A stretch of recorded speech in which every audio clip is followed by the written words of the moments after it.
Hey everybody, and welcome back to RainCity Variety Pod. Today I'm bringing you a special episode on a rainy Saturday. I thought it would be fun to sit out in the rain here and kind of let you guys pick up on the noises of the rain here as we kind of just go over some fun facts about everything rain here.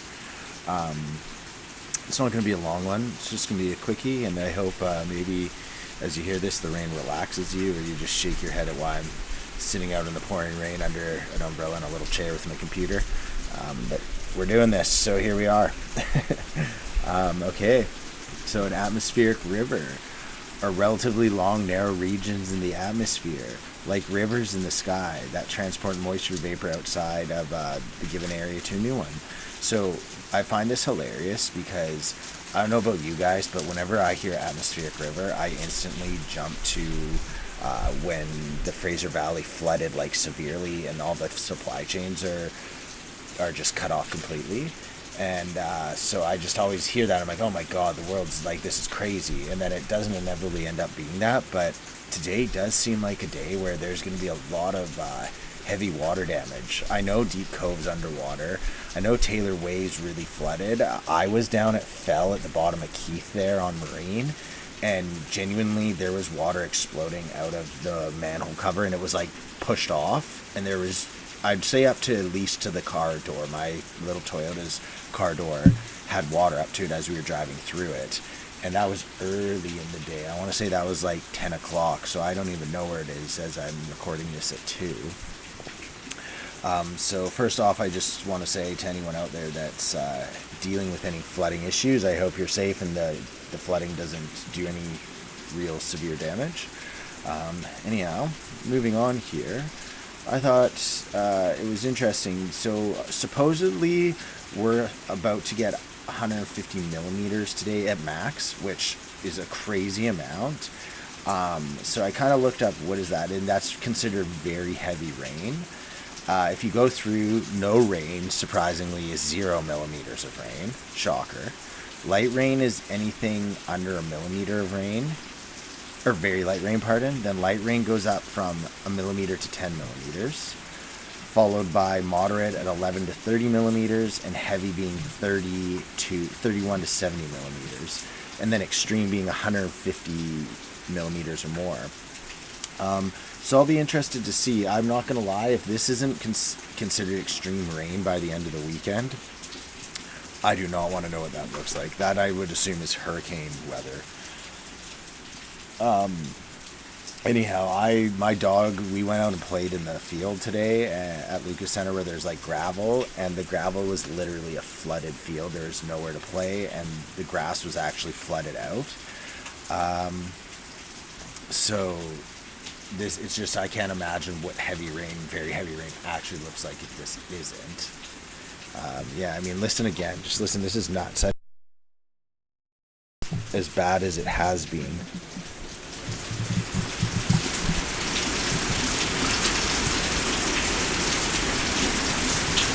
Like, anyone hearing that? That's just nuts.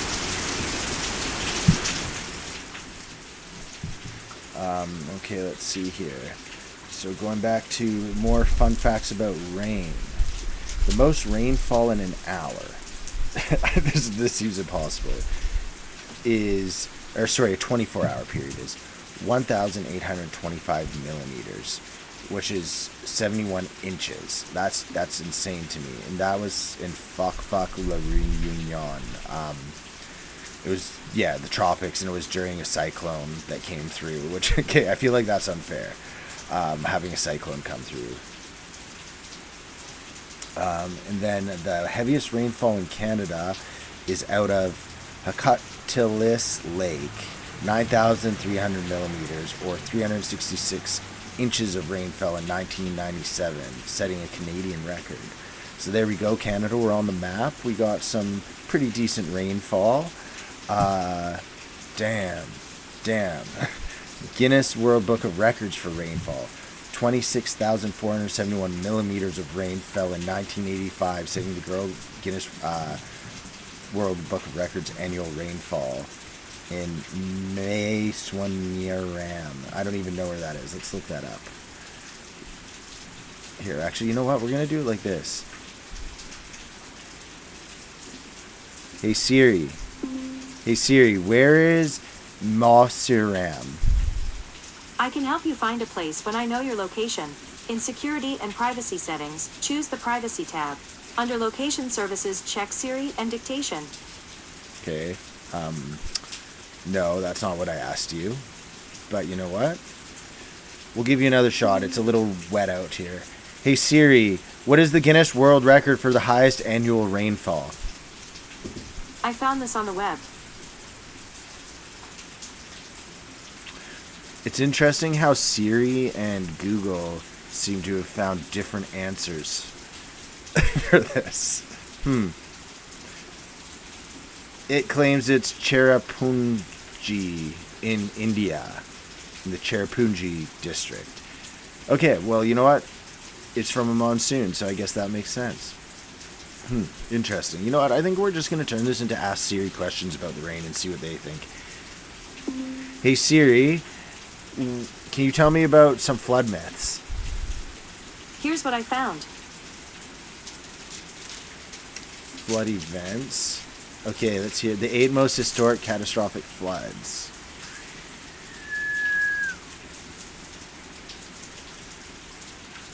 Wow.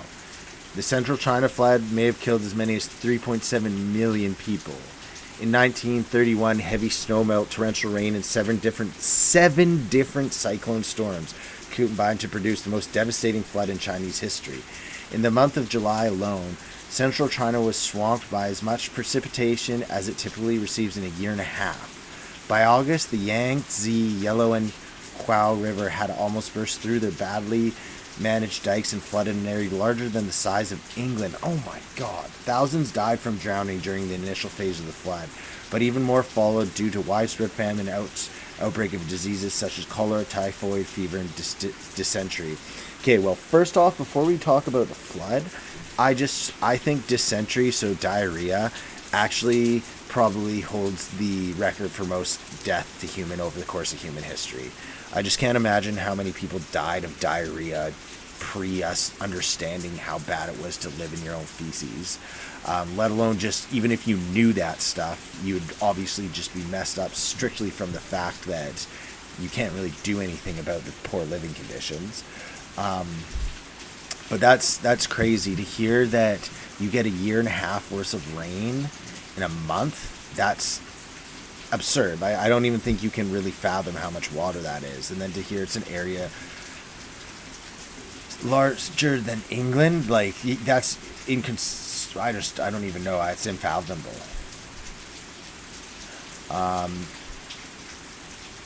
The one flood was known as the Great Drowning of Men.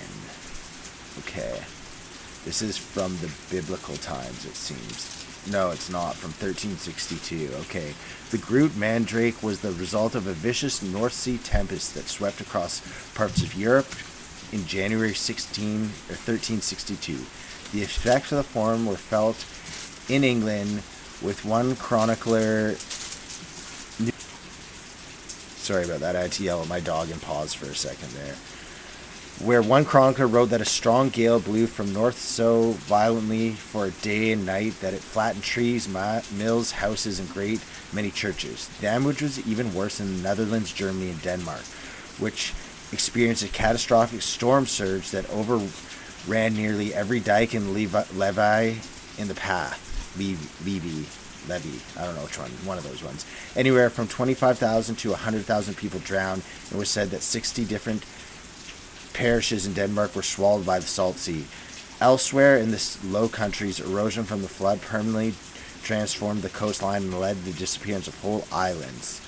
Along with other storms during the Middle Ages, the Groot Mandrake also played a role in forming shallow North Sea Bay in the Netherlands known as the Zuiderzee. Yeah, this is one thing I always find so crazy about floods is they can literally just wipe people off the face of the earth. Like if you have a heavy flood run through and you're just some small town of people, you're just gonna disappear. It's nuts. Damn, I'm super into this now. This is actually a really good read. 1 second here. We got to thank Siri. Hey, Overlord Siri, I just want to say thanks for this reading material. No problem. Remember me when you take over. Okay, I'm gonna turn. I wish I could get. I'm just worried that I'm nuking you guys with my voice as I'm doing this, but is what it is. The rain's let up a bit. Let's turn this up. Here, I'm just gonna show the rain still going for you guys here. Oh yeah. Isn't that some nice rain? Oh yeah.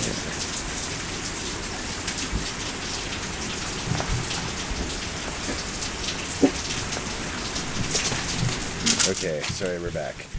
I might cut some of that, but probably not, because I don't do any cuts. So it's just in here. Okay, let's get back to where we were. I just wanted you guys to hear a little more rain. I'm hoping this is fun and peaceful, and maybe you're tucked in with a tea and your nicest bandana on for all you bandana wearing folk. Few floods in recorded history compared to the one that rocked the Indus River Valley in 1841. Just for those of you that don't know, the Indus Valley civilization is what now we call India, but that's kind of where it all started for them, was through the Indus Valley. The trouble began in January of that year when an earthquake triggered a massive landslide on the slope Nang Parbat, a Himalayan peak located in what is now Pakistan. So much bedrock tumbled off the mountain that it blocked the flow of rushing Indus River and created a lake 500 feet deep and several dozen miles long.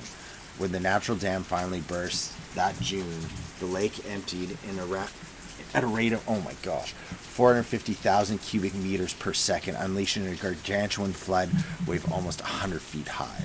The casualties from this disaster were not recorded, but it was known to have wreaked havoc on several hundred miles of the Indus Valley. Whole villages were wiped off the map, and an entire 500-man Sikh army was reportedly consumed near the city of Antioch. See, like that alone, just that right there, I don't know, it's so interesting that if you look at basically all of civilization, it's always been around rivers and oceans. Like, they're all your lakes, like there has to be water. And it's just in really recent history we've had this ability to, like, you don't literally need to be, we can find water and make water come, as opposed to before that wasn't possible. But that being said, most of civilization still just lives around oceans and lakes and rivers specifically, those things that they don't take much to flood and cause havoc, as history is always told. Okay, one thing I wanted to talk about that I might have skimmed over here is, what is a storm surge? So for those of you that don't know what a storm surge is if you are in anywhere where the water shelf is pretty close to where your ground level is, when a storm surge comes, the ground level water rises up. So you could have the groundwater go above, and then that's when you watch, like, all of a sudden when you're in Florida and you see of this, you hear the storm surge, and you're like, why would someone build their house in basically that area? It's because, like, for vast majority of the time, it's above water. Even when there's a hurricane, the water shelf is below ground level, and it might come up a bit. But then when there's these huge storm surges from big things, it's like the whole water shelf raises so much that it looks like, basically, if you have a standing house in it, it'll be like, why are you building in the middle of the ocean? So it's just this, basically the water level rises from the ground up above, and that's what's called a storm surge. I actually watched a whole video on this. That's why I know about this. This 1966 flood struck a devastating blow to Italy's cultural center. The deluge, and for those of you that don't know, a deluge is another word for flood, began in November 4th, when a period of steady rain caused the Arno River to overflow, sending 18 billion gallons of mud and sludge pouring through the streets of Florence. Thousands of homes and businesses were destroyed, but the water also reached several art galleries and libraries containing priceless Renaissance-era relics. Some 1.5 million books were left submerged in the Biblioteca Nazionale. Elsewhere in the city, the torrent destroyed or damaged 1,500 frescoes, sculptures, and paintings. In the wake of this disaster, a band of international volunteers known as the Mud Angels descended on Florence to pick through the debris and salvage waterlogged canvases and manuscripts. The teams rescued countless artworks, but in many cases, the restoration process had taken decades. Work on one famous painting, Giorgio Vasari's 1548 Last Supper, was only completed in 2016. See, I wonder how many of these Mud Angels are just kind of showed up, and they were kind of under the idea that a mud angel is some like weird sexual kink. And then they get there and they're like, yo, we need you to clean and restore these muddy paintings. And they're just kind of like, well, we spent the money to get here. I guess we'll do it, but it's not why they're there. I don't know. It just seems like if you're some art volunteer that's coming to Florence to collect paintings and calling yourself some mud angels, I just kind of question you a lot. Not a little, a lot. Okay, here's an interesting one. Not all of history's great floods can be blamed on Mother Nature. Watch me. Watch me. During the Second Sino-Japanese War in June 1938, Chinese nationalist troops intentionally destroyed several dikes in the Yellow River. Oh, damn. Okay, it's not just nature. In an attempt to thwart invading Japanese forces, the Chinese hoped the scorched earth tactics would block Japanese access to a railway and slow their westward progress. What happened instead was an environmental disaster. Once the muddy river was set loose, it stumbled off course and flooded a 21,000 square mile swath of Henan, Anhui, and Jiangsu provinces. In the center of the country, an estimated 41 million people were displaced from their homes. Think it 4 million. Whoa, okay, 4 million's a lot, but 41 million's a fuckload. So I'm glad. Okay, that was just Derek's literacy showing a little bit there. I don't know what you call it when you're bad with numbers and reading. Is that dyslexic? I don't think I'm dyslexic. I just think I suck at reading. An estimated 4 million people were displaced from their homes and 800,000 died from drowning. Oh my god, that's a lot. Disease and famine after deluge continued unchecked. Again, deluge is a flood. Residents who had not died in the flood perished from hardship. Hardship. I wonder what their hardships were. Would disease and famine be considered a hardship, or was their hardship like something else? Because I feel like if you're not going to include disease, famine, and drownings, the hardships, then I'm going like, what is? Did you get, I don't know, prostate cancer? Like, I don't know. Anyhow, shouldn't have speculated about that stuff. Read 1940 Chinese report. Those who fortunately stayed alive and already urgently gasped for breath and groaning in agony. The disaster dragged on for the rest of the war. The Chinese government initially tried to blame the busted dikes on a Japanese bombing, and it wasn't until 1947 that engineers and labor succeeded in returning the Yellow River to its original course. Okay, before reading that, I was going to say no way flooding could happen without nature, but that just shut me right on the hell up. Okay, interesting. This is a cool... Is this our last one here? This is our last little thing here. By the way, this is all brought to you by History Channel. So that's where our source is. We're not here to be the purveyors of the truest information. We're here to talk about stuff and give information that we can get from Siri and read it out loud and make comments on it. We're not here for you to get a doctorate's degree in everything flood history. If you want that, I'd suggest you go to Siri. What's up? Hey Siri, is it possible to get a degree in flood history? I found this on the web. Oh, you can get into a master's program on flood risk.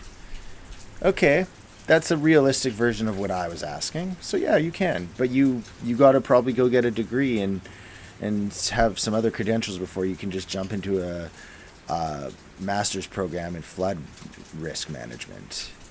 But hey, you know what? I hope someone listening to this is inspired and they go and pursue a career in flood management risk. It's out there, and it looks like you can get a master's in it. So I'm sure it's important. Now that I think of it, it's probably very important especially as we hear of the floods. Okay, now actually, before we read our final little part here, I just want you to hear how much the rain's died down. This is pretty sweet.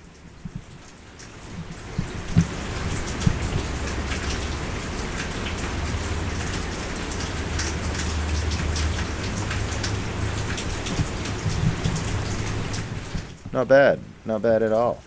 Okay, so we're gonna just finish out here. I think this has been a fun little time. I've enjoyed this actually. I think I'm gonna do more of these, and I think the segment is gonna be something about we're gonna do it all via Siri, live kicking, no edits. That's that's the big one with this, guys. I just want to, yeah. I'm just going no edits with this. So if you think it's terrible, get bent. Historians are still not entirely sure what caused one of Britain's most natural disasters. The deluge began in the morning of January 30th, 1607. 1607, that's about 700 years before Canada was born. Interesting. Wow. When a great surge of seawater overran some 200 square miles of southwest England and Wales, completely drowning at least 20 villages, one witness wrote of seeing huge and mighty hills of water tumbling one over another and advancing with great swiftness over the landscape. Such descriptions have led some researchers to theorize that the floods were the result of a massive tsunami brought on by an earthquake. As soon as I heard this, that's what I thought. But others maintain that it was squall-induced storm surge and spring tide are the most likely culprits. Whatever the cause, the flooding proved disastrous, devastating to the low-lying regions surrounding the Bristol Channel, where some 2,000 people were killed. In Somerset, this is where Neve's parents live. No! In Somerset, the floodwaters surged 15 miles inland and briefly turned the famed hill of Glastonbury Tor into an island. Oh my gosh, that's insane. Yeah, for those of you that haven't listened about me talking about the Tor in England, it's like my favorite thing there. Wow. So I'm going to go with it. I feel like that's a tsunami. But you know what? What do I know? I'm from Canada, and I take advice from what Siri says on the fly and change my opinion. Hey Siri, do you think that England's flood of... what year was it?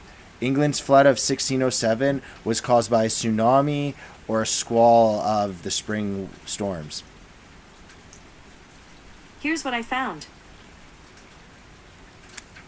I wish you were AI so we could have a conversation and not this bullshit that you are, Siri. Sure. How can I help? You're lifeless and emotionless, and I hate you. That's not nice. Okay, get out of here. I'm gonna see if I can find an AI that'll talk with me, because that would be wicked if we could do AI podcast time. Okay, anyhow, everybody, this was just an episode. I thought it'd be fun in the raining weather to come out here and just record some atmosphere as I talk about everything rain. I actually think I might come back tomorrow because this was pretty fun. I'm gonna fade out with a little rain note.